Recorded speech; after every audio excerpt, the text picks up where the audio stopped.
박사님 제가 잠깐 소개시켜드리겠습니다. 노 박사님 지금 현재 서울대학교 원자력 정책연구원 연구위원으로 계시지만 그 이전에는 넥스트 에너지 코퍼레이션 본부장 이건 언제?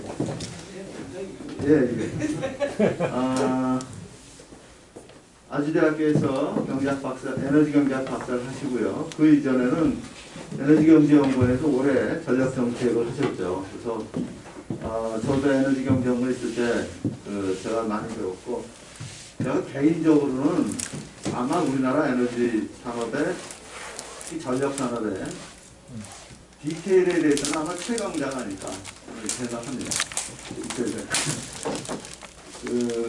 그래서 자기 마음에 안 드는 사람에 대해서는 여전히 굉장히 크리티컬한 포인트를 하시는 것 같다는 분이고, 그 점에서 제가 굉장히 많이 재밌어합니다. 그리고 우리 오늘 노동석 박사님께서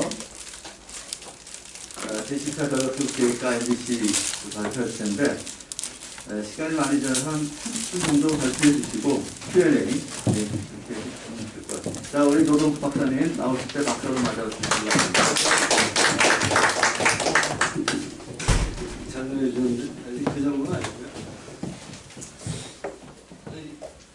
여러분들이 도대체 어느 분들이 이렇게 꾸준히 수업을 듣는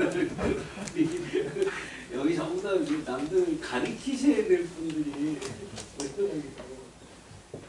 저는 이제 좀 이런 나이에 이제 백수가 돼가지고 아침잠이 많아졌는데 아직도 제 머리가 자고 있는 그런 멍한 그런 부분인데 하여튼 준비된 자료 그리고 다 보수시니까 그냥 준비된 자료 한번 쭉 읽고 말씀 나누겠습니다. 제목이 이제 십자전력 수급과인데요. 너무나 잘 아시는 거라 아까 질문하시는 거 보니까 제가 다시 설명드리고 좀 싶다는데 에너지 정책 수립할 때 수리 2 플러스 1S 이런 얘기하죠. 이게 일본 사람들이 후쿠시마 사고 난 다음에 이렇게 이제 그림을 그려서 설명을 하고 있고, 이쪽은 WEC가 매년 발표하는 에너지 트릴레너 시스템 이런 거. 우리가 작년도에 OECD 32개, 38개국 중에 32위, 33위 뭐 이렇게 했다. 제가 볼 때는 우리 형편없이 우리가 과대평가되고 있다 이런 생각이 있습니다. 그 다음에 나오는 슬라이드 보시면 뭐 잘 아시겠지만 올해 수입 우수가 93% 되지 않습니까? 근데 보면 에너지 시큐리티가 비등급이에요. 100점도 왜 이렇게 되는지 모르겠고, 여러분들은 뭐 이 중에서 이게 이제 하나가 강조되면 나머지 두 개가 이제 밀려나고 뭐 이런 얘기인데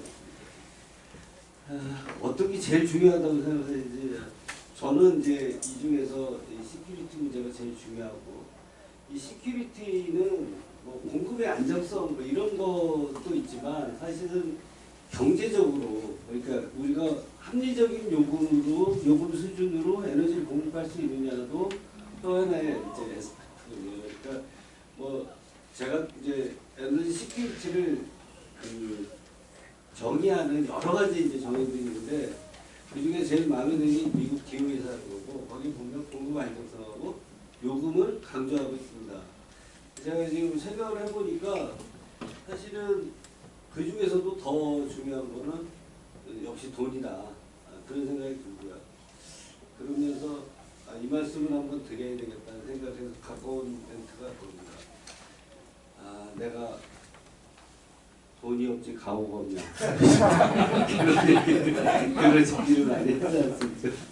근데 저 그 말이 지금 곰곰이 생각하면 틀렸다고 그러는데, 돈이 있으면 가오가 따라온다. 심지어 가오조차도 돈으로 살 수 있다. 이제 보면 이제 돈이 많으면 공급 안정성도 확보될 수 있지. 비싸게 사올 수 있으니까. 그리고 환경 대응도 남들보다 훨씬 쉽게 할 수 있습니다. 그러니까 유럽이 왜 그 기후 변화에 앞장설 수 있어요? 또 잘 사니까 그런 거고요. 제가 몇 년 전에 도대체 우리나라의 전기요금이 한 3배쯤 되는 독일 사람들이 왜 이거에 대해서 반응하지 않는가? 왜 전 세계 거의 최고거든요. 경비 전기요금이. 조사를 시켰더니 답이 이제 이렇게 합니다.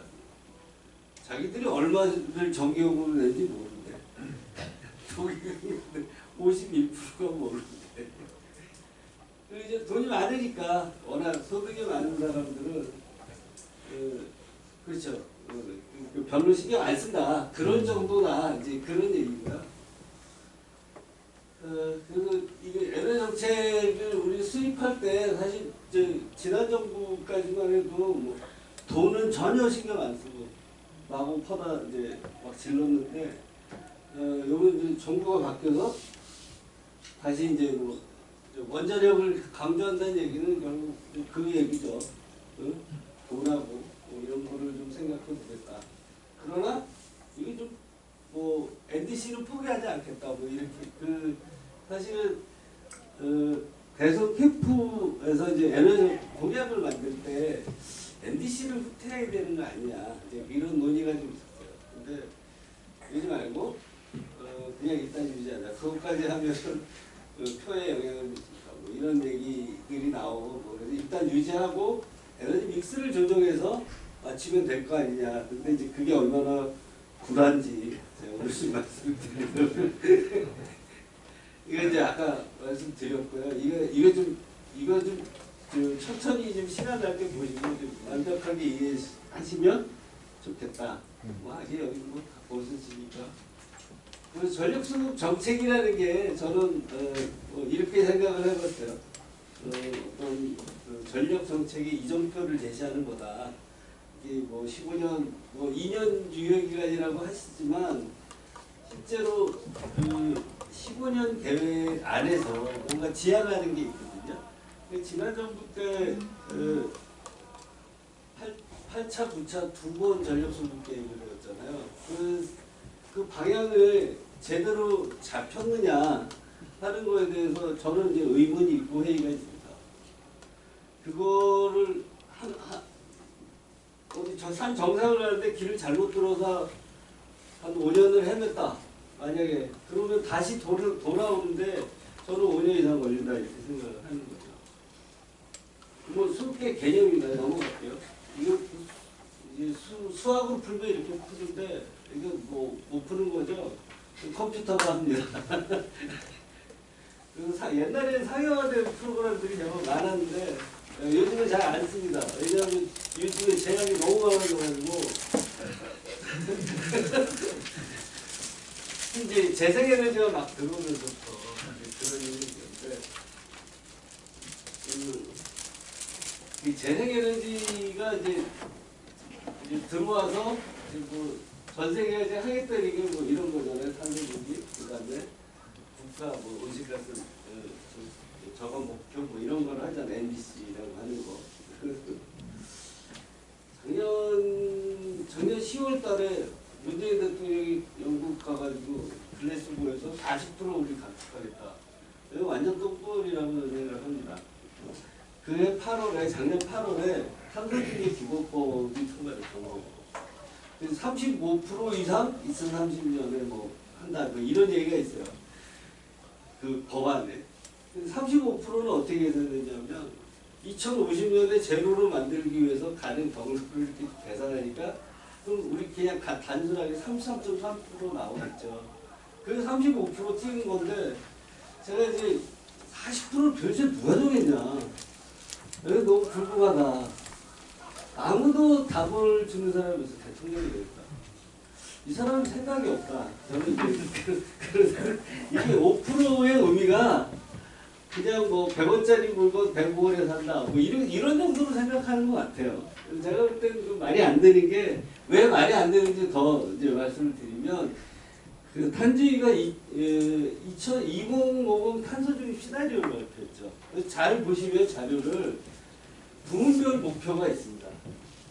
그리고 이것도 말도 안 되지만 어쨌든 그 다음에 그 에너지 원별 구성이 나와요. 이건 나중에 좀 잠깐 더 말씀드릴게요. 그 다음에 발전량 이제 구성이 나와요. 발전량. NTC는요 부문별 목표는 있는데 에너지 원별 구성 없어요? 분석을 안 했다는 얘기야. 그러니까 무슨 말씀이냐? 아까 그 에너지 뭐 플로우라는 거를 우리 보여드렸잖아요. 그림을 사실은 계획을 짤 때 이런 분석들을 해서 계획을 짜야지 맞는 거 아니에요? 이거 없어요? 아무리 찾아도. 그래서 나중에 물어봤더니 안 했대. 아니, 그거 알아도 그냥 분별로 목표치만 내죠. 엉터리, 그래서 제가 엉터리. 근데 뭐 이것도 뭐 말씀드릴 게 많은데 일단 넘어가죠.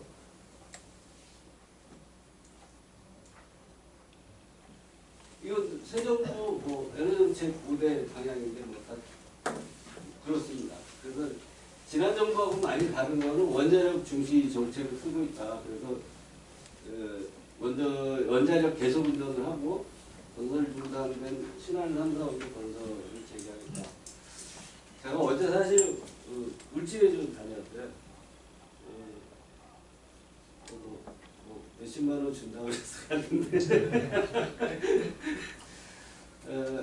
신안을 1호기가 11월 달에 이제 준비된대요.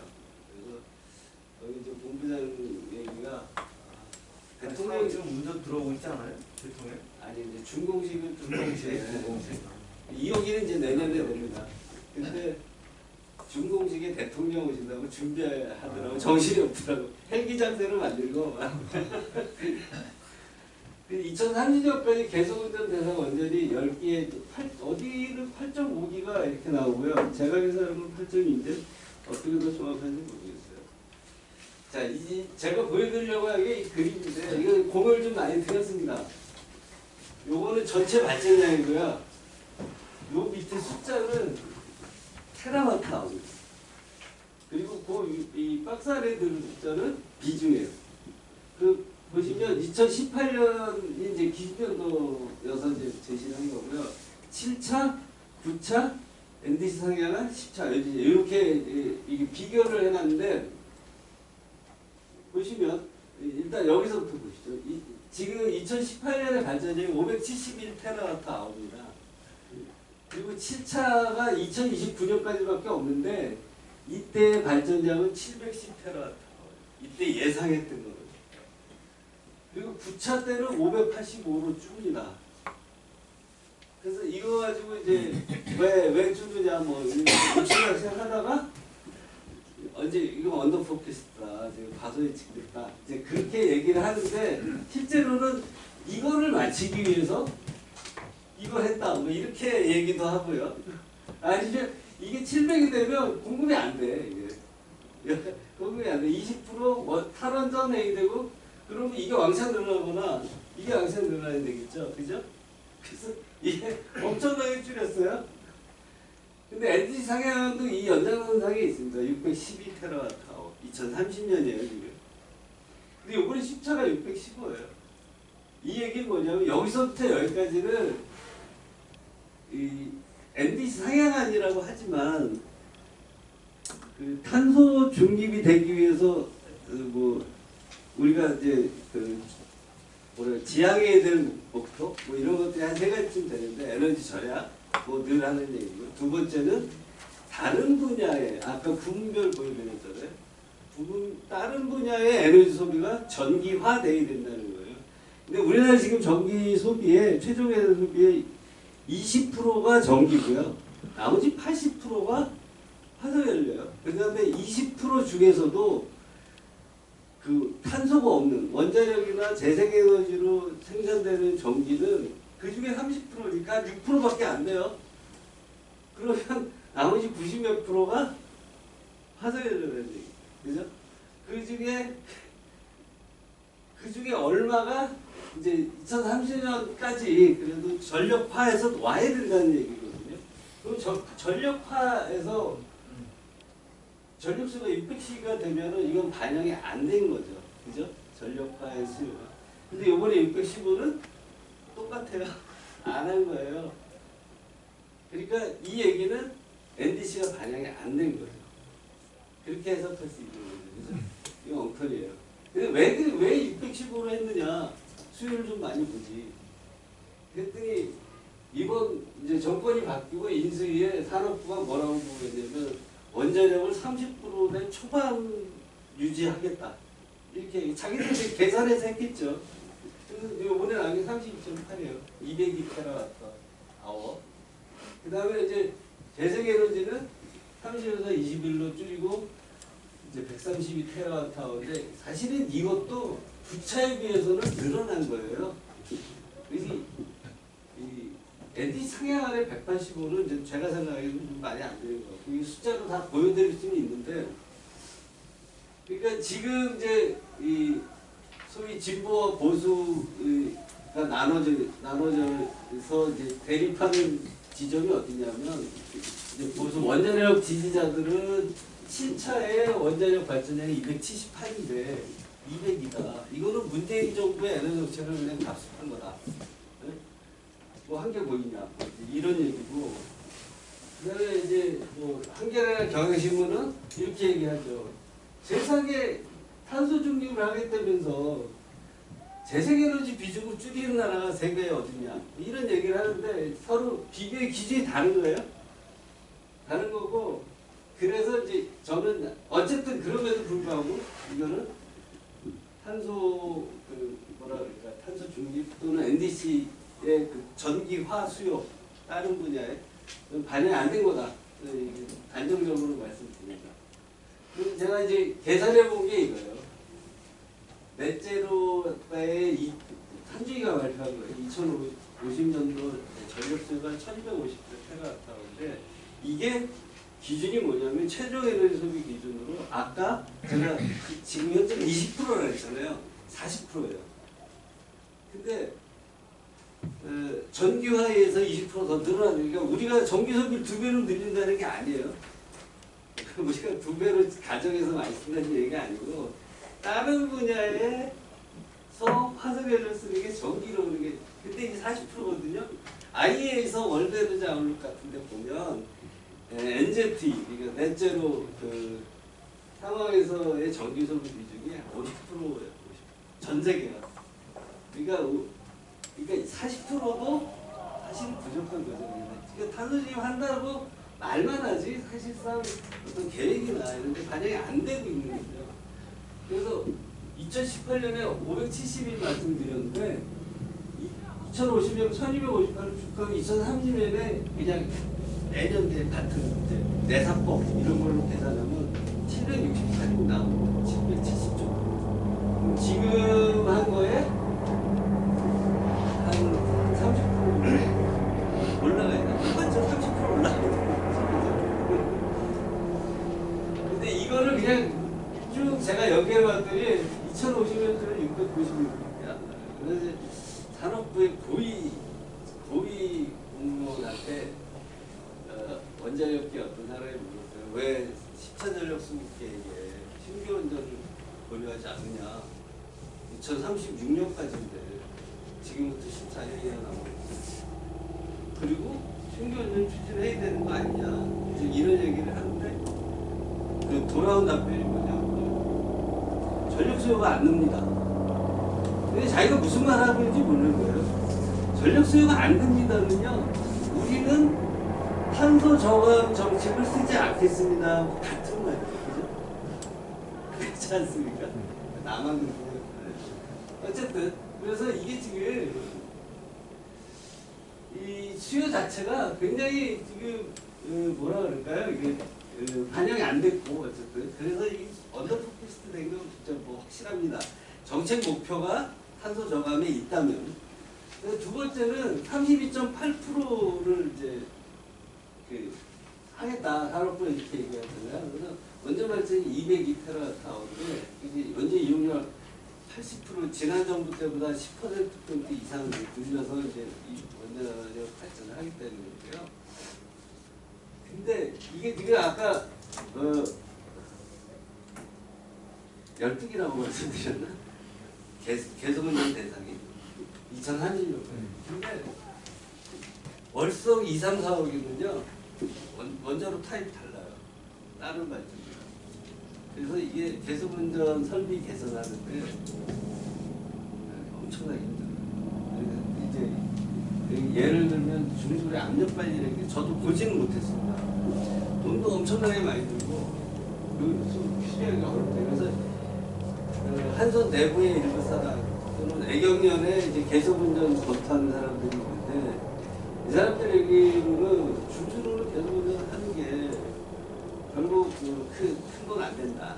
들으니 가오 안 쓴다 이런 얘기를 비슷한데 이제 그냥 간단하게 생각해 보시면 한기 계속운전 그 설비 개선 투자에 1조 정도 됩니다. 근데 우리는 계속운전 하게 되면 한 번 원안위에서 허용하는 기간이 10년이에요. 근데 생각해 보시면 1조 들여서 10년 쓰는 거잖아요. 근데 요즘 이제 새로 짓는 원자력 발전소는 60년 씁니다. 그 얘기는 그냥 단순하게 계산하고 6조 이내에 건설할 수 있으면 그리고 원자력 발전소 아무데나 건설할 수 있다고 하면 새로 짓는 게 경제적이라는 얘기죠. 그죠? 근데 외국에서는 왜 그러냐? 우리랑 다르잖아. 우리보다 걔는 10조 이상 들어요. 뭐 여러 가지 조건이 다른데 뭐 그 말씀을 오늘은 거기서 여기서는 이제 안 드리고. 근데 이제 이제 외국에서도 계속운전을 강조하는 이유 중에 하나가 새로 짓기 어려우니까 돈도 많이 들고 그냥 있는 거 쓰자. 그게 이제 최근에 에너지 위기 때문에 나타난 현상 중에 하나지만 독일이 뭐 세계 남은 거 올 연말까지 쓰고 안 쓰기로 했다가 내년 4월까지 좀 더 써보자 뭐 이런 법을 만든대요. 그 사람들 법을 좋아하는데 그냥 쓰면 되지. 우리는 법 없이도 언제 탈원전했는데 그렇습니다. 근데 어쨌든 그래서 그거 3개 빼고 나면 30% 겨우 돼요. 만약에 계산 안 하면. 그리고 이걸로 하면요 768이 수요다 그러면 그 3개를 포함해서 계속운전 그걸 다 반영해서 26%밖에 안 돼요. 그 이제 물론 재생에너지 이제 그것도 낮아지고 그 다음에 이제 건설 재생에너지가 뭐 만능인 것처럼 지나는 내내 얘기했는데 그리고 이거 하면 경제도 좋아지고 일자리도 늘어나고 못할 게 없다. 우리나라 국토의 5%를 깔면 다 해결된다. 뭐 이런 식으로 얘기를 했는데 실제로 요즘 발이 많잖아요. 돈을 이상한 데 썼다. 어떤 놈이 돈을 벌었다. 뭐 이런 얘기들 많이 하는데 지난 정부 내내 5년 동안 그렇게 이제 22조인가 썼다는 거 아니에요? 융자겠지만 대부분이. 근데 3 내지 4기가와트밖에 안 돼요. 작년 말에 22기가 재생에너지 그 전에 또 MB 정부 때 했으니까 저탄소 그러다. 그래서 이게 지금 아까 21.5%를 계산하면 매년 한 5 내지 6기가 그래서 제가 이제 이거 숫자만 보면은 원자력도 다시 해야 되지만 재생에너지 지난 정부 때가 더 많이 해요. 더 많이 해요. 근데 지금 재생에너지를 강조하시는 분들은 이제 윤 정부가 들어와서 재생을 다 죽이고 있다 이런 얘기들을 하는데 실제로 그렇지 않다. 그 얘기고요. 이건 아까 말씀드린 거고요. 요것도 말씀 대충 드렸어요.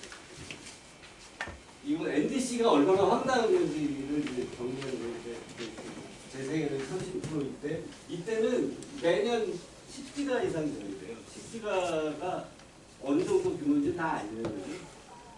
신한풍력이 10년 프로젝트라고 이제 대통령이 가슴이 뛴다 이렇게 8.2기가입니다. 그러니까 그냥 신한풍력만 가지고 얘기를 하면 10개 프로젝트가 동시에 있어야 돼요. 동시에 계속 진행하고 있어요. 그리고 매년 하나씩 준공돼야 돼요. 가능하죠.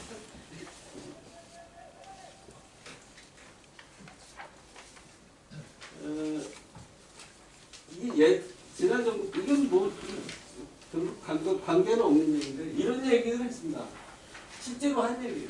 원자력은 안전하지도 저렴하지도 친환경적이지도 않다. 대통령이 한 얘기고요. 산업부 장관이 국회 가서 원자력의 정부 탈원전을 해도 돼요.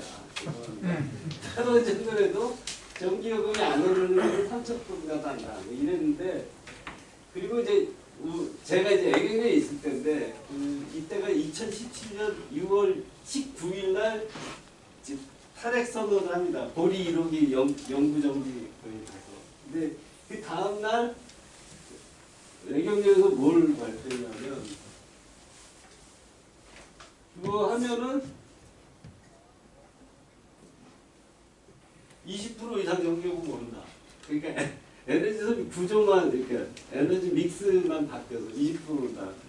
그 전에 거래소 이제 뭐 산업부 자료죠. 한 9%, 10%, 10.9% 오를 거다. 2030년까지 이랬는데 우리가 20%에서 보다. 이제 이때부터 이제 완전히 이제 찍혀 나간 거죠. 이건 정부 정책을 지원해야 될 국책연구소에서 그리고 이런 거나 발표하고 앉아있다. 뭐 지금 예전에 지난 정부 여당은요, 4대강 사업 한다고 했을 때, 어떤 건설기술연구소 어떤 박사가 4대강 이거 문제 있다는 식으로 내보고를 했는데 막 영웅시 했거든. 근데 이거 했는데 뭐 아무도 영웅시 안 했어요. 하여튼 그렇더라고. 하여튼 그런데 국민일보 하여튼 그 무렵에 7월 10일 보면 전문가들은 그나마 에너지 경제에서 내놓은 자료가 공약을 가지고 향후 에너지 감안을 가장 현실적인 자료다. 뭐 이런 평가가 있었어요. 그나마도 이런 평가가 없었으면 모르겠어요. 근데 산업부는 이거 알고 있었어요. 뭐 저런 상황을. 왜냐하면 요번에 10월 4일 날 이 자료를 산업부가 냈는데 여기 보면 매년 전기요금 2.6% 인상해서 보고했어요. 조선비주에 나온 겁니다. 금년 10월 4일. 그리고 뭐도 알고 있었냐?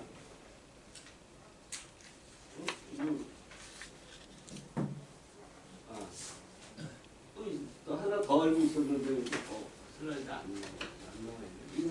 한솔님 시나리오가 얼마나 포함된 거냐면요. 전체 에너지 수요는 늘지 않아요. 지금 2018년에 234 이게 100만 TO인데 늘진 않죠. 전체 에너지 소비 구조가 바뀌는 거예요. 그래서 요게 전기입니다. 요게 전기. 그다음에 여기는 이제 화석에서 남아 있는 거죠. 이 37.5는 뭐냐? 재생에너지예요. 재생에너지. 근데 이 재생에너지는 우리가 알고 있는 재생에너지 전기를 만들잖아요. 이 재생에너지는 전기 만드는 재생에너지가 아니에요. 그래서 이렇게 아이들 도대체 뭐냐 그랬더니 무슨 지열 뭐 이런 거래요. 그래서 도대체 그거를 이게 한 15% 정도 안 됩니까? 이거 할 때가 얘들한테 모른다. 구체적인 계획은 없다. 그 다음에 여기 44.6이 수소입니다. 수소. 이 수소인데 수소도 정말 너무 어이없는 2,800만 톤입니다. 2005년에.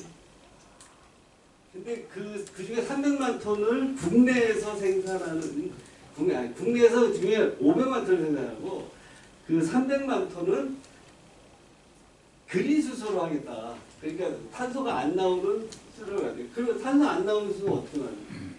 물 전기 분해하는 것밖에 없어요. 그리고 뭐 수소를 천연가스를 개질하고 또 이러면 뭐 화학과 교수님 얘기로는 그럴 경우 이산화탄소 훨씬 많이 나오는데요. 왜 그런지 잘 모르겠는데. 그래서 아까 이제 2050년에 300만 톤을 그린 수소로 만든 무탄소 그래서 제가 원자력 발전소 몇 개 필요한가 이제 환산해봤어요. 그래서 뭐 저온 수전에 킬로와트아워당 1kg당 50kWh 든답니다. 고온으로 되면 뭐 한 40kWh 정도 든대요. 근데 뭐 고온은 또 복잡해요. 열을 빼내야 되기 때문에 그다지 쉽지는 않네요. 뭐 기술 개발한다고 지금 그러고 있어요. 그러면 1000MW 기준으로 원자력 발전소 21기가 필요합니다. 1400으로 하면 15개 정도 필요하죠. 계산해보니까. 이제 사실은 그렇게 이제 이게 이제 앞뒤 맥락이 좀 맞아야 되는 게 그린 수소를 하겠다고 어떻게 할 거냐 이 계산이 돼야 되잖아요. 근데 무조건 뭐 잡아놓고 80% 수입, 20%뭐 국내 생산인데 그 중에 60%는 그린 수소 뭐 이렇게 돼 있어요. 제가 볼 때는 지도자를 잘 만나야 세상이 좀 편합니다. 이렇게 막무가내는 좀 굉장히 힘듭니다. 세상 살기가. 제가 요즘 살기 힘들잖아요. 그 아까 애경련 20% 인상하는 그 박사님 했어요? 저하고 이제 그 이름을 지금은 바뀔 수 없는 박모 씨가 그러면 박준원 정도 되죠? 그렇죠. 제가 사실 그거 들고 국회 가서 국힘당 그 국회의원이 세미나 가서 발표했는데 며칠 있다가 경찰청에서 전화가 왔어요. 경찰청에서 왜? 경찰청 정복받아요. 그래서 왜? 그랬더니 이제 이 국가를 불안하게 만드는 수급 불안정입니다. 근데 사실은 제가 그런 유의 사건이 제법 많았어요. 뭐 다 말씀드리고 그 사사회에서 이거 정기화 설명이고 그래서 하여튼 우리가 하겠다는 그한 2005 탄소중립 뭐 200도 남지는 않는 것 같은데 90% 이상이 재생에너지예요. 수소 연료전지 아까 무탄소 수소 만들어야 된다고 했잖아요. 그 다음에 무탄소 가스터빈 뭐예요? 수소하고 암모니아 90%에 다 합치면 그리고 원자력 6%밖에 없잖아요. 그리고 나머지 기타예요. 그러니까 이 재생에너지로 다 할 수 있다. 지금 이렇게 얘기하는 거죠. 저는 이제 독일이 어떻게 다를 좀 계속 관찰을 했어요. 정신이 운전할 때 독일이 결판이 났으면 좋겠는데 그래서 독일이 되면 어떻게 해서 될 수 있었던 건지 배울 점이 있고 망하면 잘 망했다 이러면서 도대체 그들이 부담해야 될 경제적인 비용이 얼마나 되는가 이런 거를 이제 보고 있고 사실은 제 아주 그 나쁜 마음으로 정권이 안 바뀌었으면 좋겠다는 생각도 좀 있었어요. 왜냐면 이 사람들이 그럼 계속 한번 해봐라. 끝장을 어떻게 되는지. 근데 이제 바뀌는 바람에 이제 그게 안 되는데 저는 그럼에도 불구하고 재생에너지 많이 해야 돼요. 탄소 중립에 대해서 질문을 했죠. 제가 한 게 에너지 혁신과에서 했는데 이제 뭘 질문해? 전기 요금, 에너지 요금 뭐 오르지 않느냐 그랬더니 이렇게 나오는 거예요. 30년 이후 미래 시점의 비용 주사를 현재 시각으로 분석하는데 한계가 있기 때문에 안 했다. 이게 말이 되나요? 대책이라도 좀 해봐야지. 그리고 이제 이거 한중의 에너지국가 전문의 검토 의견인데 언론에서는 안 다뤄주는데 이제는 좀 까지하고 그래서 시나리오 1의 재생에너지 배터리 구축 비용은 1248조예요. 이제 숫자 간이 오시나요? 한전의 연간 매출이 작년도에 60조가 안 돼요. 노 박사님 만든 거예요? 이거 제가 만든 게 아니잖아요, 저기. 검토 의견. 제가 껍질을 대신했어요. 제 생각이 아니라고. 근데 여기에 답변이 밑에 이렇게 있긴 있는데 제가 이제 생각해서 별남이 없어요. 재생에너지를 좀 이용합니다. 내가 이뭐 변동성 때문에 그러니까 가능성이라고 하죠. 근데 이제 우리나라 태양광 발전이 어떤 식으로 거래되는지 아시나요? 상계 거래가 있고 한전하고 직거래 있고 전력 거래소. 그래서 이 사실 1과 2는 우리 로드 커브에 잡히질 않아요. 실시간으로. 나중에는 잡혔지 뭐. 이것 때문에 한번 난리가 났었죠. 지난번 대통령이 안 보이는 태양광 가져가내라고 이래가지고 기억나시나요? 모르겠어요. 이게 오리 커브가 왜 생기는지는 설명 안 드릴게요. 실제로 우리나라 2020년 5월 3일 날 9억 커브. 제가 이날을 왜 신고리 3, 4, 5기 간발을 전한 거예요. 30% 출력 줄였어요. 근데 앞으로 이런 일이 매일같이 일어날 거다. 제주도는 금년 초에만 상반기에만 88번 재생에너지 섰어요. 뭐 지속 시간이나 양이나 이런 거는 통계 안 잡히는데 88번. 그게 국회에서 누가 분석한 게 아니고 국회에 제출했는데 2030년에는 한 2,000번 정도 쓸 거다. 뭐 그런 정도 2,000번 넘더라고 2,000번. 그래서 이게 이제 그 아까 수소 말씀드렸는데 이게 이제 태양광 같은 게 많아지면 이 실부하가 제로 밑으로 내려가요. 이제 과잉 생산이라는 게 태양광만 갖고 계산한 거예요. 근데 3차이고. 근데 이게 이제 원자력 있고 또 다른 발전기들 그러니까 이렇게 부하가 이렇게 떨어질 때 다른 발전기 출력 줄여야 되고 이만큼 올려야 되잖아요. 이게 정신 없어요. 이건 그 연비가 엄청나게 나빠지는 겁니다. 제가 고속도로 제 차로 가면 12km 넘게 나오는데 시내 가면 10km도 안 나와요. 이게 이제 이렇게 해서 요 과잉 생산된 부분을 가지고 수소를 만들면 되지 않냐. 이거 독일 사람들이 이런 얘기 해요. 그래서 2050년에 뭐 한 500기가와트, 600기가와트의 재생에너지를 줘서 그때 이제 피크는 220이고 평균 부하는 170 정도밖에 안 돼요. 170. 그런데 그럼 엄청나게 어느 시간에 남을 거잖아요. 그래서 이제 그걸 모아가지고 수소 설비 이용률을 계산했더니 10%가 안 돼요. 그럼 망하는 거예요. 2,500원이 못 돼요.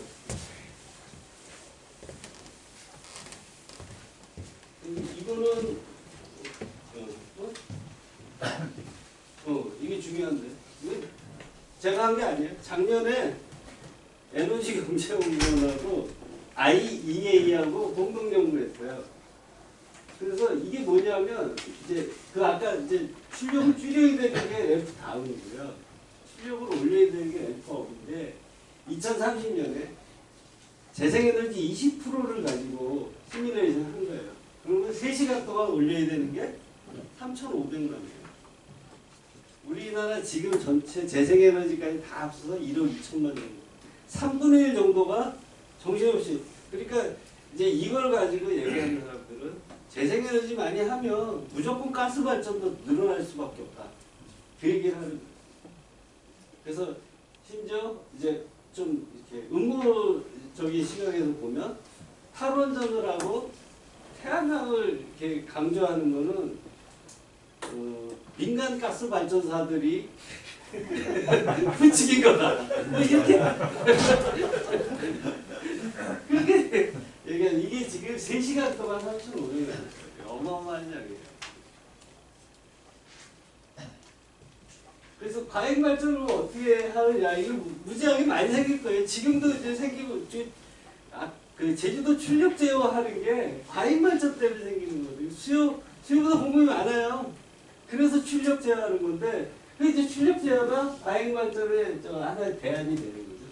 배터리 이거 엊그제 이게 리튬이온 배터리 불나가지고 그 카카오가 막 완전 엉망진창 지금 이제 엉망진창 되고 있는 중인데 그 얘기를 해요. 리튬이온 배터리는 불난대요. 납축전지는 굉장히 안정적이에요. 납축전지. 그래서 그걸 쓰면 되는데 비싸고 그러니까 효율이 나빠요. 그래서 이걸로 리튬이온 배터리를 많이 바꾸고 있는데 이거는 결정적으로 화재 굉장히 위험하다. 어쨌든 리튬이온 배터리로 아까 계산한 게 1200조 정도 든다는 거예요. 탄소중이. 그다음 수소가 이게 근데 비용이 비슷해요.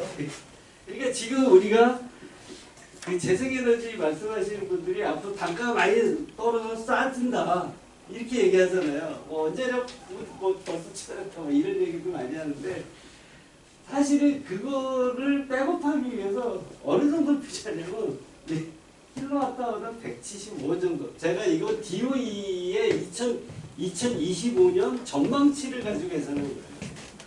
지금은 이 숫자도 아니에요. 지금 이거보다 더 비싸죠. 그리고 아까 이제 수소 이렇게 말씀드렸는데 이거는 이제 수소 설비 이용률이나 이제 공급되는 전기 가격에 따라서 좀 다른데 이 정도 됩니다. 킬로와트아워당 100편을 222원. 이제 장난 아니죠. 이게 몇 년도 자료예요, DOE? 요거는 이제 기준치가 제가 자료 나중에 따로 드릴게요. 예, 2025년 전망치가 이렇다는 거예요. 근데 이거는 요거 재생에너지 많이 들어오면 부하기가 요거 있습니다. 그리고 이거는 재생에너지가 75%인데 연간 한 4,000시간 정도는 과잉 발전이 나죠. 제가 해도 이 정도 나오더라고요. 저는 이거가 있는지 이 사람들이 이런 거 하는지 모르고 했는데 이 정도 나와요. 이제 아까 말씀드린 그 개통을 제어하거나 지금 자꾸 이제 재생에너지 제어하는데 그 보상금 달라고 지금 계속 싸우고 협상력이라고 하는 거잖아요. 그것처럼 비용이 발생하는데 재생에너지의 우리나라에서 개통 수용 비용이라고 하더라고요. 근데 이제 외국에서는 시스템 인티그레이션 코스트라고 해요. 근데 뭐가 들어가냐? LCO가 있고 프로파일 코스트, 밸런스 코스트. 그리드는 다 필요하니까 뭐 이 정도는 들어가고 여기 또 있나?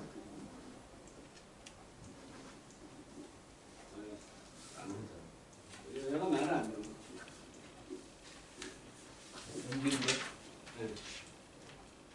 근데 이제 여태 제가 여태 잘 했는데 안 되는. 이제 이게 OECD NEA에서 분석한 건데요. 이게 특징이 뭐냐면 재생에너지 비율이 늘어나면 늘어날수록 단위당 비용이 늘어요. 단위당 일정 비용이 아니고, 그러니까 비례적으로 늘지 않아요. 그래서 이제 30%일 때는 메가와트아워당 7불 정도 거든요. VR이 메가와트아워당 50%일 때 17불일 거예요. 이제 이거 비슷한 그림 또 보여드릴 텐데, 그때 여기 이 사람들이 분석이 진짜 뭐라 그래, 합리적인 게 뭐냐면 인터커넥션이 없으면 개통이 연결되어 있지 않으면 더 비싸요. 그 다음에 수력 비율이 어느 정도 되느냐.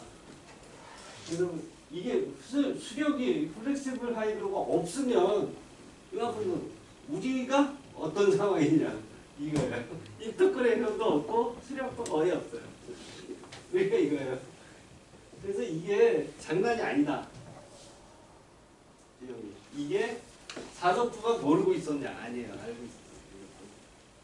이게 사법부가 인수위에 낸 자료인데 오늘 많이 깐다. 보면 이제 이게 독일 케이스라고 이제 물론 산업부가 작성한 건 아니에요. 딴 데서 작성해서 줬는데 태양광 한번 봅시다. 30%일 때 킬로와트 아워당 원이에요. 그러니까 전체 토탈하면 그거 아니에요.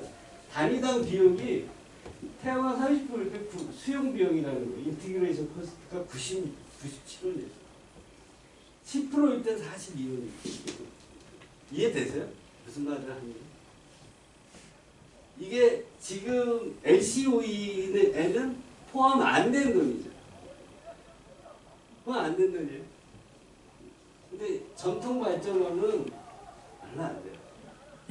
이 비용이 어마어마하게 든다는 거예요. 제가.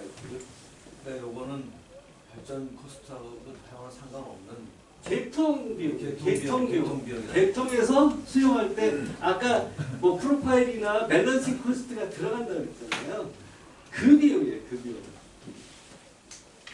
이 간헐성하고 변동성이 어떤 차이를 가지고 있는 표현인가요? 변동성은 뭐 우리가 어느 정도 예측 가능한 부분이 있겠죠. 뭐 예를 들면 해가 뜨면 태양광 발전이 늘어나고 해가 지면 점점 줄어서 이렇게 무슨 곡선 그렇게 되잖아요. 그래서 이제 로리 곡선이 만들어진 이유가 그건데 이제 간헐성이라는 거는 이렇게 해가 있다가 갑자기 구름이 싹 지나간다든지 바람이 불다가 안 분다든지 이거 변동성 바람 세게 불다 적게 분다는 게 변동성이고 바람이 불다 안 부는 간헐성이죠. 네. 이건 뭐뜻 그대로 그런데 이거 아까 제가 말씀드린 거고요. 원전 21개. 제가 지금 그래서 이제 작년도에 청취장에서 뭐 이런 거 좀 해보자고 원자력 확대하고 뭐 이런 했어요. 근데 수요가 뭐 엄청 작은 거 같고요. 그리고 나중에 이제 산중이 시나리오가 나와서 이게 같은 방법으로 이게 계산해봤더니 돈이 이거는 연비용으로잖아요. 투자비가 아니에요. 그래서 1828조 플러스 알파 이 정도 이렇게 나오는데 이거 굉장히 보수적으로 한 거예요. 근데 이 정도 나옵니다. 그래서 전기요금이 세배 지금의 한 3배 이상 올라야지 되는 것 같다. 이렇게 뭐 나름 그래도 분석 열심히 했어요. 시간대별로 뭐 수요 추정하고 뭐 재생에너지 발전량도 추정하고 그래서 수급 분석하고 뭐 전원 구성도 해보고 그래서 LCOE나 뭐 대응비용 아까 말씀드린 그러니까 개통 통합비용 뭐 이런 거 다 해가지고 요거까지 했는데 고생은 직상했는데 이거 이제 사실은 여러 가지 시나리오 가지고 해야 되는데 아무도 돈을 안 줘가지고 여기까지 하다 끝났어요. 근데 결론은 뭐냐면 재생에너지 비중 80% 하는 거와 원자력 30%하고 재생에너지 50% 하는 거와 그 두 개의 시나리오 가지고 이제 해보면 그 과잉 발전도 오히려 좀 적게 발생하고 전기요금 영향도 많이 줄일 수 있다. 결론이에요. 이게 숫자는 그렇게 중요한 게 아니고요. 믹스가 중요하다. 이제 그 말씀 드리는 거고 디테일은 뭐 돈이 생기면 좀 하고요. 돈 뭐 이거는 그 패트릭 무어라는 사람이 그 그린피스를 만들었던 사람이고요. 그리고 요즘에 그린피스가 뭐 무슨 암호화폐인가 뭐 이런 거 이 사람들 그린피스와 그린피스 내가 그린피스 버식인가 뭐 그랬는데 이름이 근데 이게 아주 이 사람 저기 뭐야 그린피스 만들었던 사람이라고 하는데 이런 얘기 합니다. 우리나라 같은 데서 재생에너지만 가지고 에너지를 하겠다니 이거 사기다. 토지 사기다. 이거 돌려막기 같은 거다. 하여튼 뭐 가난하게 합니다. 이게 정치가 좀 개입하지 마라. 에너지 하는데 그냥 목표만 제시하고 전문가들이 모여서 좀 머리 맞대고 했으면 좋겠다. 이런 얘기겠죠. 뭐 어리석은 정치이고 그런 얘기고. 제가 이제 결론은 아까 이제 말씀드린 대로 믹스가 중요하다 이런 얘기고요.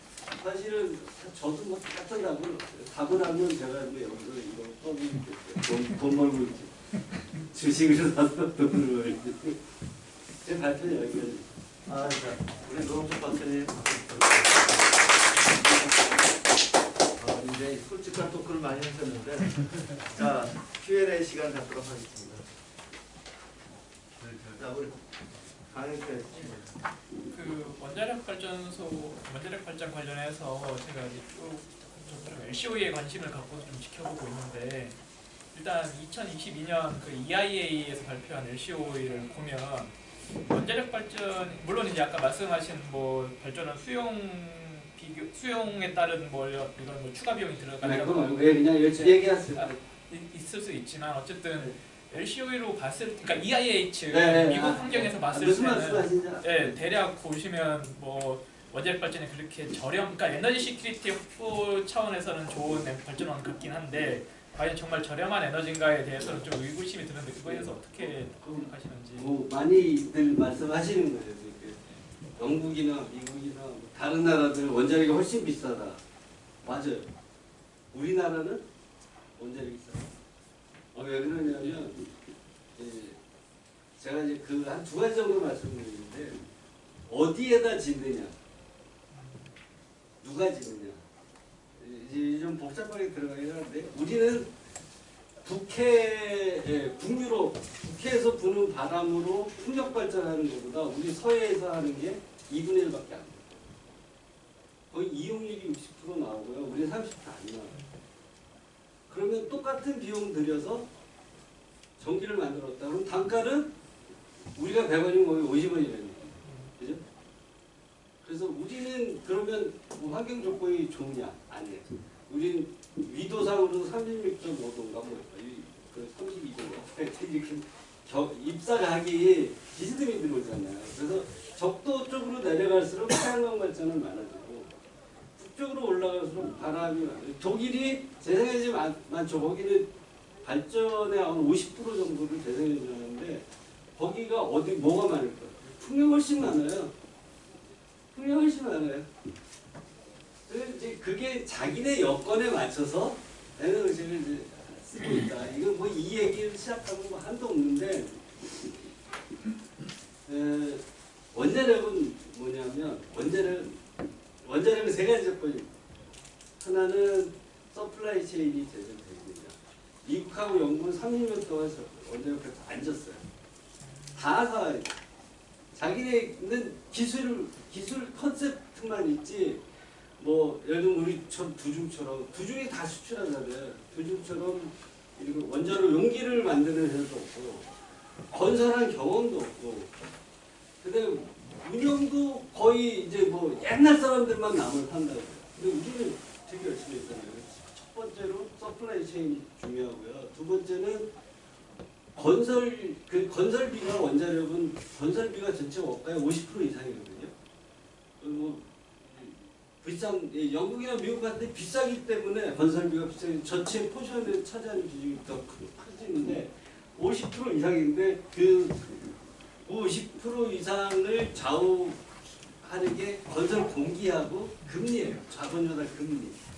근데 영국, 미국은 민간이 발전하고 그다음에 이 파이낸싱을 할 때 금융기관에서 원자력 리스크가 워낙 크니까 금리가 굉장히 높아요. 그래서 그 지금 말씀하신 페이퍼 그것도 그렇고 영국 BIS에서 나온 페이퍼도 그렇고 거기 이제 표현은 다 달라요. 뭐 허들 레이시라는 표현도 쓰고 뭐 그러는데 거기 보면 원자력은 거의 9.5, 9%예요.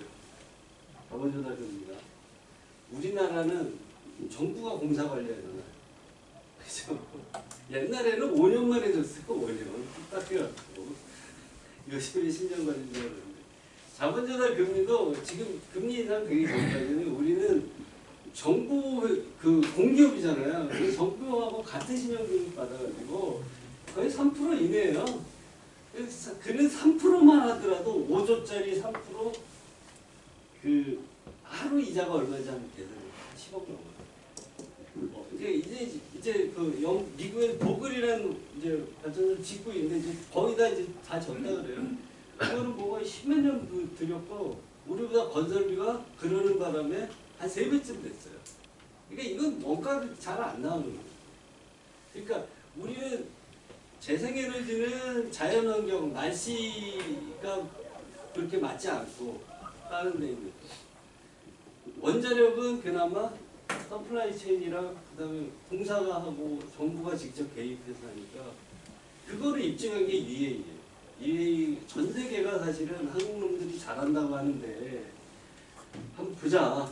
이제 지켜본 거거든요. 근데 진짜 온 타임에 위딘 버짓 예산 범위 내에서 된 거고. 이번에 뭐 언론에 뭐 그런 얘기들이 좀 나오는데 뭐 이집트 뭐 2차 측이긴 하지만 한 3조 수출한 것도 UAE에 건설하는 거 보고 러시아가 먼저 손을 내민 거다 뭐 이런 얘기를 하거든요. 그러니까 우리나라가 다른 건 몰라도 원자력도 다 잘하는 건 아니에요. 1400메가짜리 그거는 굉장히 특화돼 있어요. 그거는 전 세계 최고인 거 진짜. 그러면 NRC DC도 받았고 유럽 DC도 다 받았어요. 그러니까 그거 하나는 정말 잘하는 게 그 건설, 운영, 설계 다 그거는 완전 완벽한 체인이 돼 있어요. 다만 이제 사후 처리, 폐기 고준위 폐기물이나 폐로 이런 쪽은 기술이 좀 딸리는데 일단 운영해서 전기 파는 데까지는 엄청난 수준이다 우리가 그렇게 말씀. 네. 안녕하세요. GS 황태규입니다. 네. 저는 방금 끝에 말씀하신 폐기물 처리에 관한 질문을 네. 드릴 거기 때문에 네. 그 질문을 하기 전에 조금 제 질문을 변호하기 위해서 네. 저는 그 코펙이라고 하는 회사에서 네. 원자력사업본부에서 네. 근무했었고요. 지금은 LNG 회사 다니고 주식은 태양광 투자를 하고 있어요. 그래서 결론은 태양광이고. 되게 후회하고 있어요. 되게 후회하고 있어요. 저희 애가 지금 24살이거든요. 평소에도 별로 저는 뭐 어쩔 수 없이 586 세대에 속하지만 별로 고운 시선으로 바라보지는 않는데 뉴스에서 10차 수급 계획 원자력 확대 부분에 대한 이야기할 집에서 서로 이야기하면서 더 이제 안 좋은 시선으로 쳐다보더라고요. 그래서 아빠 세대를 안 좋아하는 이유가 위선적이라는 거죠. 그러면 원자력 자기들이 지 생각에는 원자력의 그 폐기물 처리하는 데 들어가는 돈은 나가지도 않고 나중에 자기들이 부담할 거라는 거죠. 그러면서 굉장히 아빠 세대는 뭐 이렇게 탄소 중립이든 뭐든 이런 친환경이든 이런 이야기들을 많이 하는 것 이런 것이 위선적으로 느껴진다. 저 마음은 불편했지만 오늘 이 기회에 한번 질문 드리고 싶은 게요. 저 따지자는 거 전혀 아니고요. 이제 재생에너지 쪽에서 재생에너지로 가는 길에 대한 비용 추계를 제대로 하지 않았다는 문제제기 하셨지 않습니까? 폐기물 처리가 가능한지에 대한, 기술적으로 가능한지에 대한 것으로부터 출발하고요. 가능하다면 비용 추계에 대한 부분을 어떻게 하고 있는지에 대한 것, 그 다음에 이게 제일 진짜 제가 드리고 싶은 질문인데, 저희 애들한테 좀 더 당당을 하려면 지금부터 그 돈을 우리 세대가 적립하거나 기금화 해가지고 마련해주는 방법을 만드는 것에 대한 고민, 이런 것들에 대한 것을 원자력께서는 어떻게 하고 계신지 질문을 드리고 싶거든요. 첫 번째가 뭐였죠? 기술적으로 가능하냐? 뭐 결국 그 질문입니다. 뒷감당 어떻게 할 거냐. 그 다른 원자력 선진국 먼저 했던 나라 이왜 고주위 폐기물 최종 처분을 왜 미뤘냐? 어떤 나라는 이건 자원이다 하는 게 있고 아니다 이제 폐기하자. 미국은 이제 폐기하자는 거고. 근데 왜 그걸 자꾸 미루고 있었냐면 이 사람들이 번식 저장이 가능하니까 그래요. 수조에 있는 거 꺼내서 번식 저장. 번식 저장 기술이요. 캐스크 기술이 얼마나 되느냐면 요즘에 번식 저장해도 100년, 200년을 한대요. 이 사람은 느긋하게 생각했던 거예요. 고준위 폐기물 그 처분장을 따로 실제로 뉴멕시코 주에 가면 WIPP라고 해서 핵무기에서 미국 핵무기에서 나온 폐기물 있잖아요. 그건 훨씬 더 고준위죠. 지하 600m에 있어요. 지금 사진도 다 있는데 이제 이번에 EU 텍소노미 가면서 2050년까지 뭐 가져가라고 해갖고 막 서두르고 있어요 다들. 근데 핀란드가 제일 빨라서 2025년에 가동할 거고요. 그 다음에 전기신문 보시는지 모르겠는데 정세혁 기자가 이번에 그 스위스 가서 그 9월 달에 어디하고 확정진 데가 있습니다. 지금 기억은 잘 못하겠는데 쥐리에서 30km밖에 안 떨어져요. 그래서 50년 동안 연구했대요. 된다. 그 다음에 일본도 부지 조사 중이고 프랑스도 독일도 다 지금 부지가 거의 확정돼 있는 걸로 제가 알고 있어요. 우리가 왜 미뤘냐? 우리가 뭐 이렇게 뭐 기술적으로 어렵고 뭐 그런 게 아니고 아직은 수조가 안 찼기 때문에 그런 거고 다만 이제 지금 이제 고준위 폐기물 특별법이 국회에 이제 계류 중이거든요. 예. 근데 왜 그게 왜 저는 이제 그거 지난 정부 탓도 하는 게 박근혜 정부 때 고주의 폐기물 기본 계획이 나왔어요. 그 37년 걸리는데 나는 그 37년 왜 걸리는지 모르겠어요. 구조 확보에 12년 걸리고 나머지 25년 걸리는데 근데 문제 정도 들어서서 이 에너지 정책 기조가 바뀌었기 때문에 이걸 다시 해야 된다 그래갖고 5년을 허송을 했어요. 그래서 기본 계획이 새로 나왔는데 작년 말에 박근혜 정부 때 나온 거랑 거의 차이가 없어요. 법 만들자는 거 하나밖에 바뀐 게 없어요. 그래서 김성환 의원이 작년에 발의해서 올려놨는데 그거 가지고 또 옥신각신하고 있어요. 국회가 저 지경이니 뭐 일이 제대로 될 리가 없죠. 어쨌든 그렇고요. 그러면 돈은 반영이 됩니다. 이거는요, 그거 나오기 전부터, 폐기물 처분자는 얘기 나오기 훨씬 전부터 제가 그걸 해봐서 아는 게, 이 전력수급 계획이 끝나면, 2년만 하잖아요. 끝나면 그 전력수급 계획 끝난 거를 기초로 해서 원전 사후 처리비 비용평가위원회라는 게 열립니다. 법상 열게 돼 있어요. 제가 멤버여서 잘 압니다. 그러면 그 원전 사후 처리비라는 게 중전이, 고준이, 폐로 이렇게 세 가지잖아요. 그 각각에 대해서 비용 평가를 해요.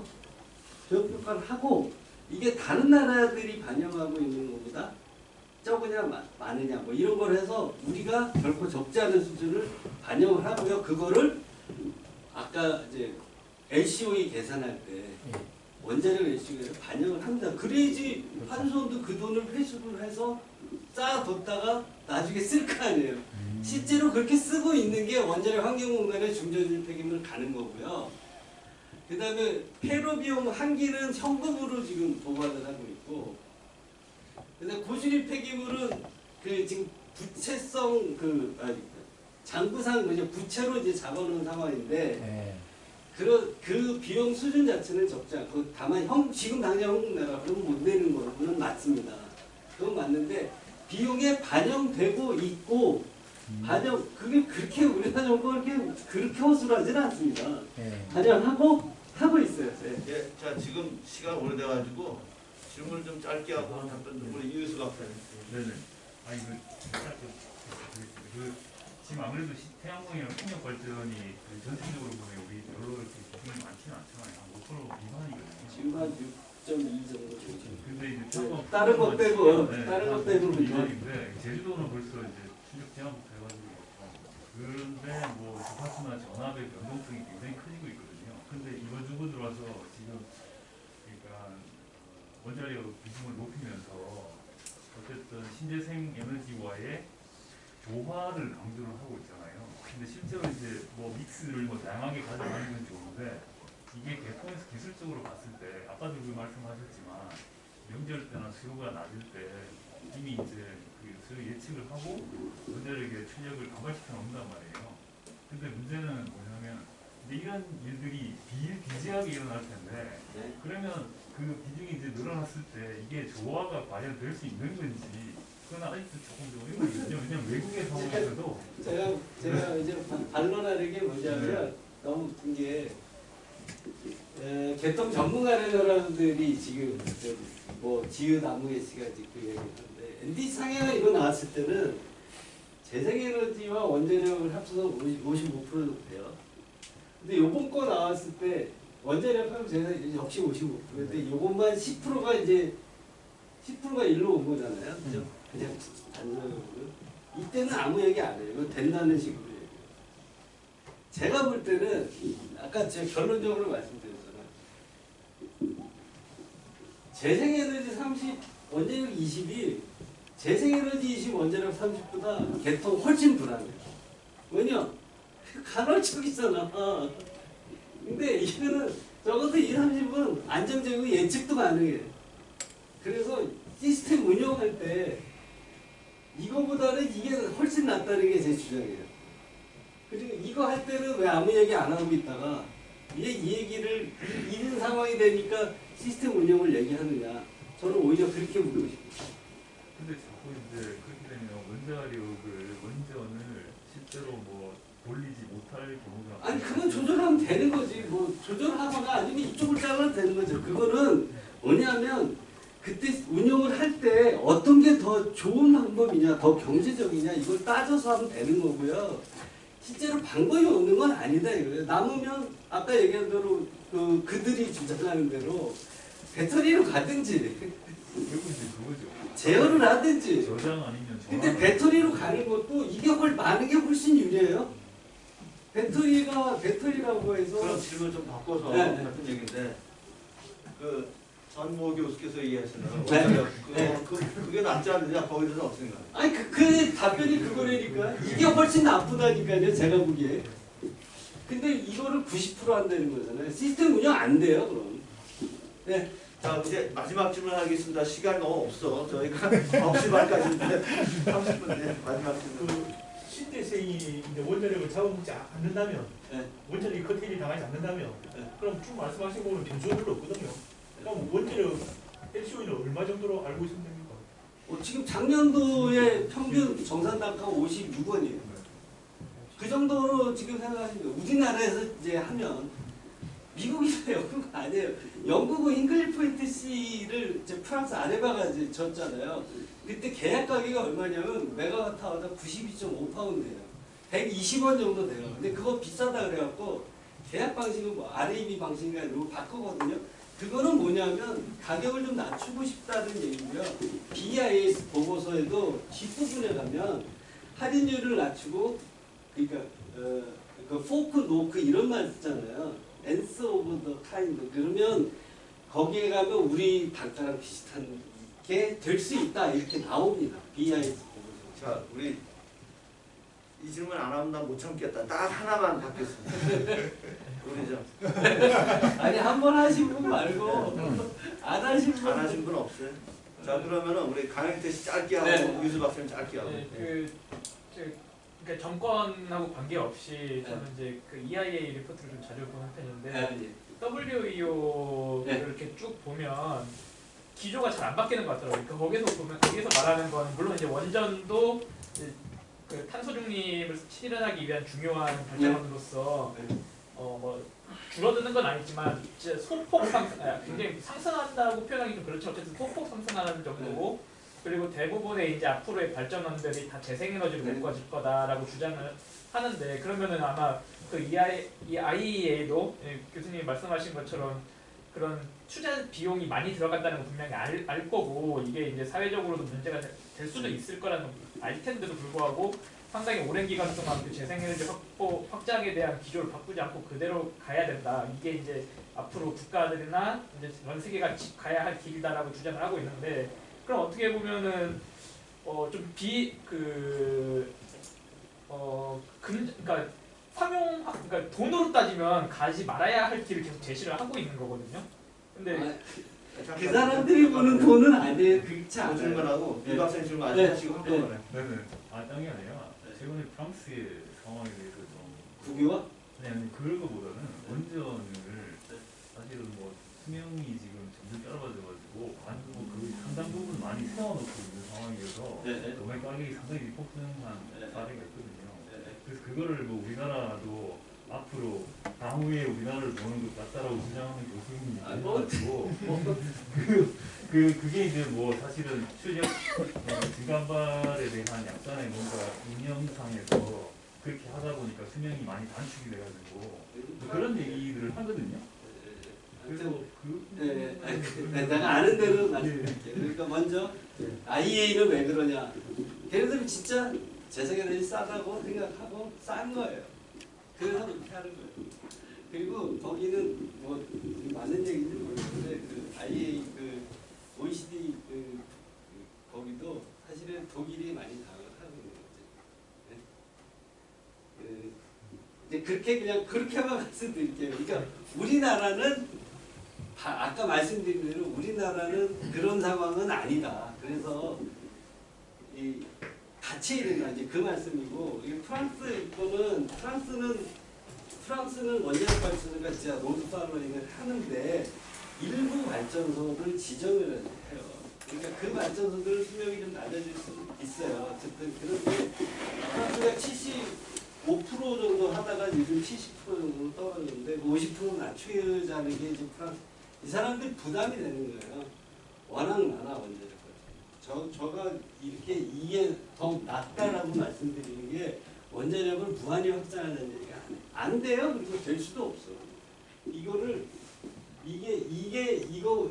이게 이거보다 낫다는 거는 이게 도저히 안 된다는 그 전제가 깔려 있는 거예요. 프랑스는 말이죠. 그래서 이제 오도을 해서 뭐 이렇게 했는데 프랑스가 이제 2050 탄소 중립을 이제 안을 5개인가 6개를 검토를 했는데 결국 걔네들의 답은 50% 원자력, 50% 재생이에요. 그렇게 가기로 결정을 했어요. 독일은 거의 100%를 재생으로 바로 불과 연나라인데 이제 그렇거든요. 그래서 제가 독일이랑 프랑스 이런 데를 이제 관심 있게 보는 게 이 사람들이 어떻게 망하는지 어떻게 흥하는지 이걸 좀 봤으면 좋겠는데 제 정신이 온전할 때 그 결론이 나왔으면 좋겠어요. 감사합니다. 자.